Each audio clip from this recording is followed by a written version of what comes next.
Hello, Cleveland. Welcome to the Dawgland podcast. I am your host, Anthony Joki. Today, first day of the legal tampering period in the NFL, and we have quite a bit to talk about. Obviously, I can't do this by myself. Got my co host, Jackson Mercuri, alongside me, Jack.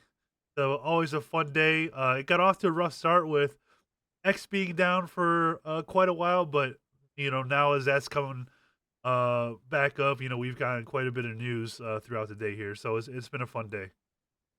Yeah, it's always it's what Jack Duffin calls it Christmas Eve, and that's pretty much it. And like from like Friday night on, like we have just been our phone's been blowing up with numerous moves, not all involving the Browns, but just seeing the moves transpire around the league from Geno Smith to the Raiders, DK Metcalf to the Pittsburgh Steelers, Devontae Adams to the Rams. Like there's been so many game-changing moves across the league.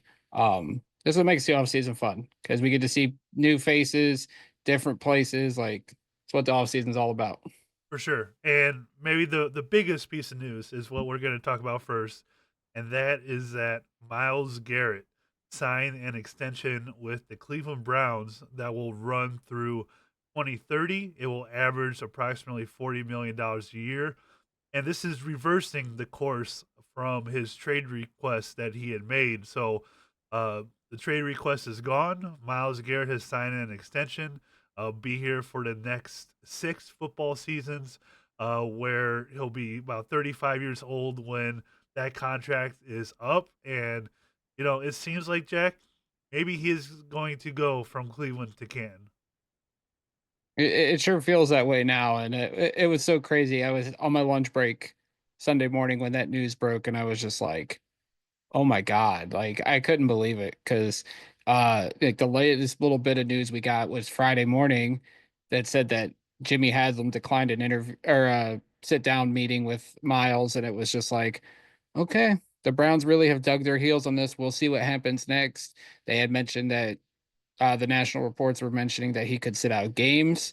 And, it's crazy to talk about that in March, but now we don't have to worry about it. I know you and I both were kind of like, yeah, he's probably going to get moved, but the Browns have really dug their heels in, said they weren't going to move him, despite, everything that had transpired with Miles through the media.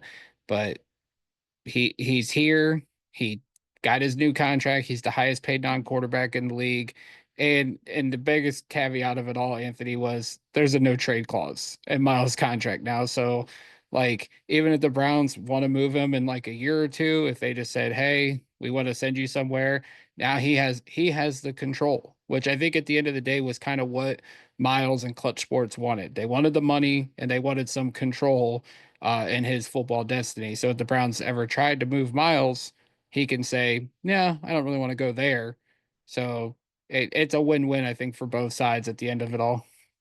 Yeah, I think so too, and I think it's a big win for the Browns, who after that trade request was made, really took it on the chin from a lot of the media and whatnot. Um, and there's people saying, I was reading an ESPN article that you know the Browns messed this up by actually giving him an extension, which I don't know how you could be on like both sides of the fence on this. Um, but being able to get Miles back is huge for this franchise, and this allows them to, all right, this is over. Let's dig into this off season. Let's figure out what we're doing in the draft, which they probably have a good idea where they're going to go already. Um, let's see what happens in free agency, which starts today. Well, the tampering starts today. Free agency starts in a couple days officially, but let's put all this together now that this is behind us. We could really focus. We don't have this dark cloud hanging over us on what we'd want to do with Miles. Um, do you feel as if this was more of a um, Miles backtracking, or is this more of maybe realizing that he had no leverage in this situation? Under contract, 2 more years, could franchise him after that as well. So realistically, under contract for next 3 seasons. Is this more of, all right, let's get an extension done because Otherwise, if you're really gonna sit for 3 years, and want to be traded. Yeah, I really do think that, like, I had thought, like, this was Clutch Sports' attempt to try to get some more player empowerment in the NFL based on what they've done in the NBA, and they have done that quite well, going all the way back to the decision, obviously, which will irk some Cleveland sports fans forever, how that all went down with LeBron, Bosh, and Wade going to Miami. But I think this was their opportunity to try to do that in the NFL. And, we've seen it in the past, Anthony. Guys have requested trades, dug their heels in. Lamar Jackson was one of the big ones where he had wanted out of Baltimore because he felt disrespected by the contract negotiations. And in the end, he got paid what he deserved, and all ended well for them in Baltimore with Lamar. And we've seen other guys do it. Most recently last year, San Francisco with Brandon Ayuk. But, like, I think it was a point where Miles looked around the league. You see Trey Hendrickson being granted the opportunity to go seek a trade from Cincinnati just because it looks like he's not going to get a payday there. You see some of the other, like, teams around the league, they started focusing on other moves, teams that were interested in Miles. You look at Buffalo, Washington, how they've gone and invested in their own guys and have made other moves via trade and free agency. Like, I think Miles kind of looked around and was like, okay, the Browns are really dug their heels in. They're not going to move me. It looks like these other teams that want me are moving on. I think it's just time to end all this, get the extension done, make my agent look really good, which obviously Nicole Lynn looks really good after this, getting the big deal that she negotiated with Andrew Barry. So I think at the end of the day, Miles kind of realized, like, I'm not going to get what I want going to a chance to go compete for a Super Bowl. I might as well get what I want. And that's getting the biggest payday for a non quarterback in league history. Yeah, and there were a lot of edge players available this offseason. Chargers released Joey Bosa, Khalil Mack.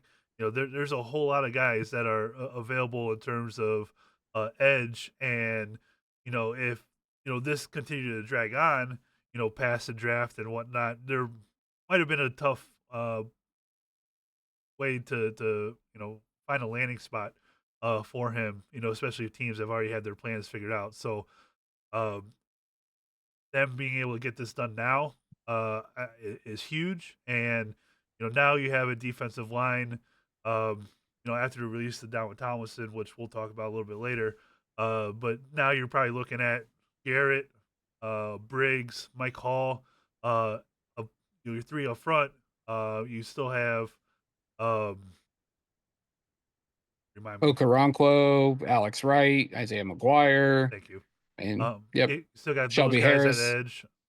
So you know, I think they're still going to add to the D line, which maybe Carter at number two, depending how the rest of the thing goes with the quarterbacks here, with free agency and the draft. But um, I think this defensive line really needed to get younger, and they're doing that. And having Miles as your anchor is going to be huge for that front. So um, moving forward, it's going to be they're going to be in a good spot. On the other side of the ball, on the offensive line, we did get news before Miles said that he's coming back that Joel Bitonio has decided to return for a 13th season with the Cleveland Browns, and we there's a lot of speculation that he uh, might retire after his last offseason, and uh, he is going to be back. Um, and it's a good thing because I really don't think there was a plan B at the moment. And having to answer, you know, they already have to answer left tackle questions, but having to answer left guard question as well really would have been a tough thing. You could even throw in right tackle, maybe as a question mark too. Um, so having to answer multiple positions on the offensive line uh, in one offseason is tough, but Antonio coming back is huge for this offensive line. Yeah, I think it was like the first sign of some good news for the Browns off season. What was getting the word that Bitonio was coming back because we knew he was on the fence. We know that Joe Thomas reached out to him and they had a conversation, and I think it was Joe like telling Joel like, if you really want to do this, make sure it's the right time. And I think Joel probably in his heart knew that he still had some good football left in him, and he played really well last year. Once he got healthy, he was still one of the best guards in football. So it was obviously a good shot in the arm for that offensive line, which is undergoing some changes. Like you said, there wouldn't have really been an answer there. Like you could have started getting Zach Zinter ready, and but it looked like last year he still wasn't quite ready. I wonder if that's still the lingering effects from the broken leg he suffered at the end of his collegiate career. But yeah, like getting Batonio back is huge. You still have that interior of the offensive line right now with Batonio, Ethan Posick, and Wyatt Teller. You mentioned like left tackle is something we're gonna have to search for. Um, whether it's in the draft, whether they find a veteran as a stopgap, and then from all accounts, Jack Conklin's coming back. So the offensive line is in a good place right now. Obviously, you got to find that left tackle, whether it's Dawgland or they try to find it somewhere else. Um, and they're going back to that zone blocking scheme by all accounts. So I think that's going to be good because that's what suits the guys we have on the offensive line. So getting Joel back for one more year, you got to hope that the Browns sold him on a good plan, and hopefully he comes back and continues to play at a high level. Yeah, it'd be huge. It's a big thing that he's coming back for this offensive line, especially if the plan is to draft a rookie quarterback. You want to have the best O line in front of them. So having Joel in front of a potentially rookie quarterback or whoever's out there, and we'll get to that in a second. But um, being able to protect a quarterback, which was a struggle this last season, really last couple years, the O line has not been the same as what we have been used to in the past. Um, we'll see what happens at the left tackle position. I would expect that to be addressed in the draft, but we'll see there. Um, but going forward, having Joel at least for this season probably would be the last. Is what I'm thinking. Is it the last year of his deal that he has here, or does he have one more after this? I believe it's his last year because I believe it's Wyatt Teller's last year as well, but I could be wrong on that. Okay, yeah. So huge question marks. Maybe after this season for the draft. So maybe this year is one that they really focus on the offensive line in terms of maybe preparing a little bit for the future to have a easy transition moving forward. All right, we got some quarterback news, and this is an interesting one. For as much uh, crap talking, I'll try to be as PG as possible on this podcast. As much crap talking as we have done about this player over the years, because he was drafted by the Pittsburgh Steelers. The Cleveland Browns traded for Kenny Pickett today. The Eagles' backup quarterback last season. They gave the Eagles a fifth round pick and Dorian Thompson Robinson. So they swapped quarterbacks and gave a pick as well. We had talked about the draft picks and not making all of those selections this year. So it kind of makes sense that they potentially looking into acquiring some players with those picks that they have. Um, but what's your reaction on the Browns adding Kenny Pickett to the quarterback room? And as of right now, albeit there's Deshaun Watson who's going to be on IR, but pretty much Kenny Pickett being the lone guy right now in the quarterback room. Yeah, I mean that's the thing is he is the lone guy right now, but like when the notification came across, I was just like I couldn't help but laugh just because like you said, we have made fun of this guy since the moment Pittsburgh drafted him in 22. And, like, because he's got tiny hands for an NFL quarterback and just like the way Pittsburgh loved him. Obviously, he went to school there. I think he's even from there, if I'm not mistaken. But like Pittsburgh embraced him, they loved him. A certain radio host like worship the ground that the guy walked on, even though he's not the best quarterback. But like the overall reaction from the fan base has been hilarious because people are thinking like this is the veteran quarterback that the Browns are adding to the room, where it's like they need multiple bodies in there. Like they're probably going to add at least two more veterans. They might, and we know they're going to draft one at some point. They might draft two quarterbacks. So we could be looking at a situation, Anthony, where we have like four or five quarterbacks this offseason on the roster. Not to mention Deshaun, which obviously he's pushed off to the side because he's more than likely not playing this year. But like the Browns clearly see something in Kenny Pickett. He's an upgrade over Dorian Thompson Robinson. I think that's far away. The best thing we could say right now is that he's an upgrade over DTR. Um, but we know what we're getting out of Kenny Pickett. Not he doesn't have the strongest arm. He hasn't always been great at protecting the football. He had more interceptions than touchdowns his rookie season.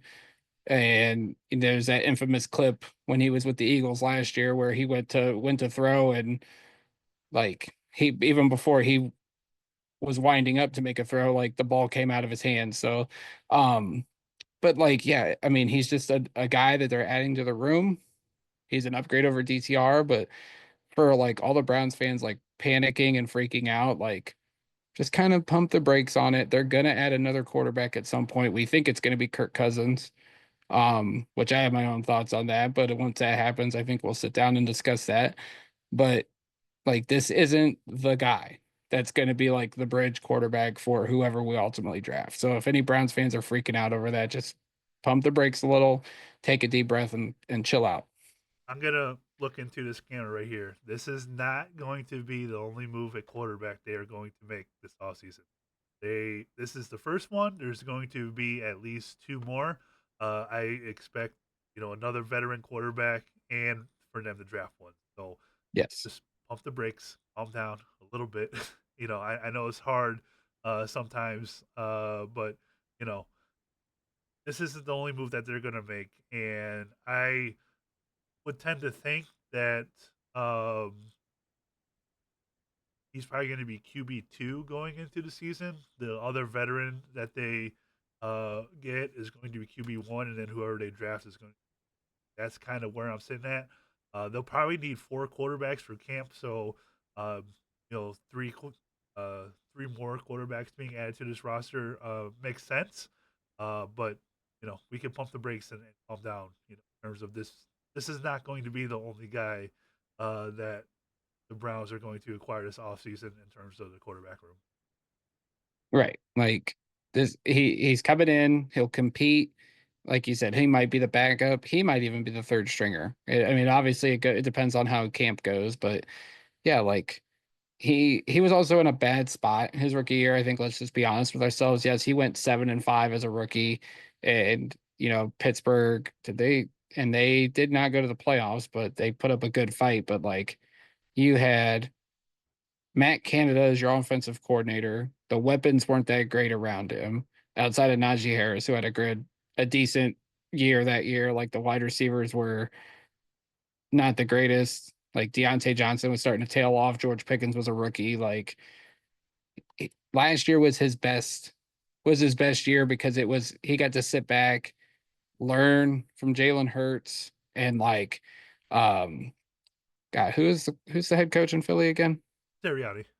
Sirianni, like that was the best situation for him in terms of offensive minds, in terms of veterans to like help him out. And he got to be on a winning team, got to win a Super Bowl. Like, I'm not trying to be an advocate for Kenny Pickett here, but like he's there's worse guys out there that we could have picked up. And he's like I keep saying, he's an upgrade over DTR, who was the lone quarterback in this room as of right now, as of a couple hours ago before the trade happened. So like DTR had his moments. Obviously, his lone NFL win was against Kenny Pickett and the Steelers back in 2023. But like we knew the writing was on the wall for him because he wasn't cutting it as an NFL quarterback. So now we upgrade with him. And like Anthony said, and like I said, there's more moves to be made in that quarterback room. So Browns fans just need to relax a little bit. Just a little. Wasn't that the Aaron Rodgers thing? Yep. RELA, um, which he could be headed to Pittsburgh, which is going to be very interesting and could turn into a complete train wreck over there. And if it does, great. We'll see there. All right. The Browns made one more move as of this recording, and that is that they reportedly informed defensive tackle Dawgland Tomlinson that he is going to be released. This move will save the Browns $6.4 million against the cap, and they are designating it as a post June 1st release. So that money will be available at that point. Um, you know, we talked about the defensive line briefly earlier. It's a position that they really needed to get younger at. And obviously with the contract that Thompson had, I feel like this move was coming inevitably. Yeah, I'm disappointed because I thought Dalvin was a good player. Like, I don't see this as a positive move for the Browns. Just because I did think like he had a productive year this past year, 36 pressures, 4 sacks. He did have more missed tackles, which isn't the greatest. But I didn't think he was part of the problem on the Browns defensive line. But I understand that, moves had to be made because of the cap situation. We obviously won't see that cap space until June because of the post June 1 designation. But yeah, I mean, this guy, if you're looking at it from a Browns perspective, this means that the organization has hope in not only Michael Hall, but Jawan Briggs, who got a chance to play down the stretch at the end of last season and made some noticeable flashes on the field that give you some hope as terms of depth in that room. It also makes me wonder about the future of Shelby Harris, because he's another veteran. Um, but they've also been linked to guys like Draymond Jones, who just got cut in Seattle, Javon Hargrave, two guys that the Browns actually pursued a couple years ago when they ultimately signed Tomlinson. Both of those guys are hitting the free agent market. And they've both been linked to the Browns according to reports. So we'll be interested to see if the Browns bring one of those guys in. But Tomlinson will go land somewhere, probably with a contender, because he's still got some left in the tank, and he is a quality inside defensive tackle that can get after the quarterback. So best wishes to Dalvin because he was good here. He's one of the better free agent signings by Andrew Berry, in my opinion. How do you feel about the defensive tackle room, as a whole? Because right now you have Mike Hall, Juwan Briggs, Shelby Harris. How do you feel about those group of guys at the moment? Like Shelby Harris is good. I really liked that acquisition that's been the last couple years. Michael Hall and Juwan Briggs both showed flashes last year as rookies. So I do think the Browns are hopeful that they take a step forward in 2025. You definitely got to hope Michael Hall can stay healthy, and not hopefully have any run-ins with the law again.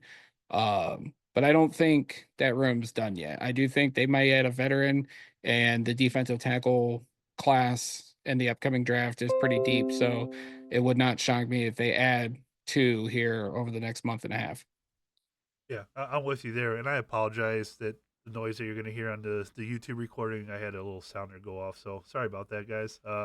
Sometimes these Windows things just pop up out of nowhere. But All yeah, I, good. I I could see a veteran coming in and a draft pick. It seems you know Andrew Berry's continued to add to the D line, whether it's D tackle or edge every year. So I just expect a couple additions, whether it's edge or defensive tackle guys this offseason. Obviously, number two pick, we're thinking that they could go edge there, but I could definitely see more than that as we head on out here. All right, day one, tampering period in the books. Had a lot to talk about, get through, and hopefully, I know as soon as we're done with this, something else Browns related is going to come out because that's how it's been throughout the lengthy history of this podcast. So as soon as I hit that stop button on this recording, I can only imagine what kind of news we're gonna get. But stay tuned here on the Dogland. here on YouTube. We're going to recap everything that happens and whatnot. Be sure to follow us over at the Dogland on Twitter or X as well. Be sure to follow me and Anthony Jogi at Jack McCurry08. Um, we'll be sure to keep you all covered in terms of the tampering period and as free agency begins here in a couple of days. Until then, Jack, anything else? No, man. Just if you guys are watching us on YouTube, be sure to hit the subscribe button because we are getting closer to 75, and then our goal is to be at 100 by the time we hit the NFL draft. So Which is if you're watching about on YouTube, please subscribe. 6, 7 weeks from now, NFL Yep. draft. So we might hit that, which would be awesome. So until next time, always remember, go Browns.